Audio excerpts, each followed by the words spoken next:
செத்து போயிடுச்சு. இவங்களுக்கு ஒண்ணுமே புரியல. என்ன தலைநோவுதுன்னா மத்தியானம் தலைவதிக்குன்னா நல்லா இருந்த குழந்தை, நல்லா சாப்பிட்ட குழந்தை, வேலைக்கு ஓடி ஆடி விளையாண்ட பிள்ளை, அப்பா கூட வயல்வெளிக்கு போன பிள்ளை, இப்ப திடீர்னு தலைநோவுதுன்னு சொல்லி அந்த பிள்ளை இறந்து போயிருச்சு.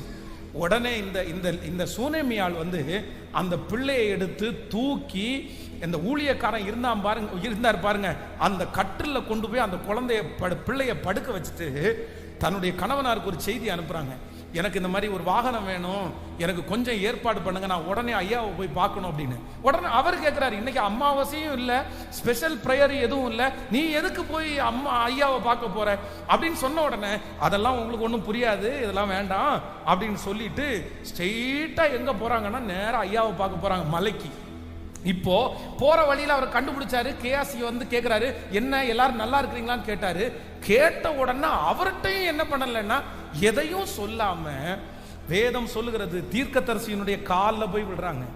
உடனே ஏன் இப்படி விடுறீங்க, தள்ளி நில்லுங்க அப்படின்னு சொல்லும் போது அவன் தீர்க்கதரிசி சொல்றார், இல்ல அவர் ரொம்ப துக்கத்துல இருக்கிறார், ரொம்ப வருத்தத்தில் இருக்கிறார்.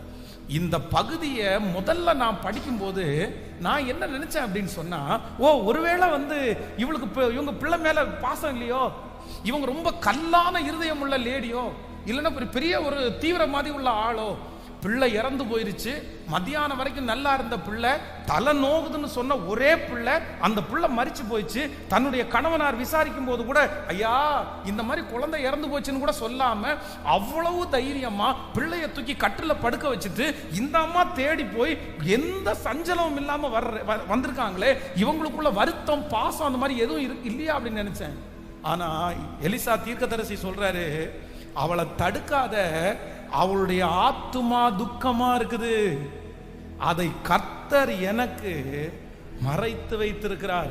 அப்ப நான் என்ன நம்புறேன் அப்படின்னு சொன்னா, இந்த சூனேமியாளிடத்திலே இருந்த இரண்டாவது ஒரு மிகப்பெரிய ஞானம் என்ன அப்படின்னு சொன்னா, தன்னுடைய கணவனாரையோ தன்னை சுற்றி இருக்கிறவர்களையோ அவ்வளவு பிரச்சனையின் மத்தியிலையும் அவங்க என்ன பண்ணல அப்படின்னு சொன்னா, பயப்படுத்தவே இல்லை. பாருங்களேன், பயப்படுத்தவே இல்லை. கடந்த சில மாதங்களுக்கு முன்பாக ஒரு கணவனார் வருத்தத்தோடு என்கிட்ட ஒரு காரியத்தை ஷேர் பண்ணார். நான் சொன்னா உங்களுக்கு சிரிப்பு வரும், ஆனா அவர் ரொம்ப துக்கத்தோட அழுது கொண்டே சொன்னார், பாஸ்டர் என் மனைவியை நான் திட்டுறேன்னு நீங்க சொல்றீங்க, என் மனைவியோட நான் எப்படி வாழணும்னு நீங்க கேக்குறீங்க, ஒன்னு சொல்றேன் கேளுங்க, நான் ஆபீஸ்ல அவ்வளவு சின்சியரா நான் வேலை பார்த்துட்டு இருக்கிறேன், நான் வேலை பார்த்து